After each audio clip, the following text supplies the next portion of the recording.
The Brutalist, also known as the 3.5-hour war drama Holocaust movie starring Adrien Brody, is written and directed by Brady Corbett, one of the marvels of filmmaking because he was able to do this movie for only less than $10 million, despite being a 3.5-hour drama film.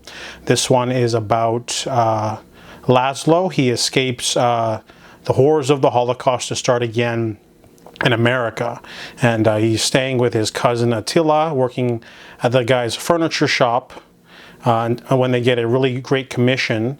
This movie's divided into two parts. The first half is basically him settling into America, and the second half is him developing a friendship with a wealthy businessman who wants to commission him to build something because he's an architect. So the first half is just sort of like some character development, a little bit of uncomfortable scenes. That's really good. The first half of this movie is really strong. I like the characterization. Alessandro Nivola is really good in the role. It's a really uncomfortable but really solidly crafted first half. I feel the film kind of really falls apart in the second half. The second half of the film starts to devolve into cliches. It has some weird plot lines. The movie doesn't really feel authentic. You know, he's got like a heroin addiction, and it doesn't seem to hinder him in any way. And his wife's in a wheelchair, and there's all this weird stuff going on, overblown. I don't think maybe the writer-director didn't do enough research about how heroin works, but a lot of this movie just feels kind of just pretending to know what certain aspects of life is. Like, it almost felt like it was trying really hard to be a a little pretentious is what I'm saying, because the second half of the film just goes off the rails in multiple ways. Overall, it is an experience. Honestly, I drank too much liquid during the day and I had to pee multiple times during this film. Once like an hour in and one 2 hours in.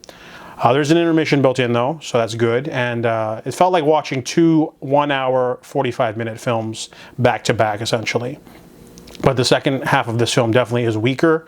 In terms of performances, everything's great. You know, Guy Pearce is really good. He's like this weird, slimy businessman that talks over people. He's really rich and jerky, and he's got his twins, and they're weird too. Adrien Brody's fine, and so is Felicity Jones. The acting's not the problem. It's the subject matter in the second half. They do, you know, hammer in the final theme at the end of the movie. Persecution of the Jews did not end in Europe. You know, when they came over, they weren't wanted. They were treated badly even by, you know, family and friends, and sometimes society in general. So that theme gets kind of like laid out and diluted by the wayside of all this other plotline stuff going on. But, you know, I had to watch this movie. A24, you know, it has all the things you want. So The Brutalist definitely is an experience for sure, but I felt the second half needed tightening in the story department. It definitely was an ambitious film, but, you know, doesn't mean I have to like it. So I give The Brutalist a 6 out of 10.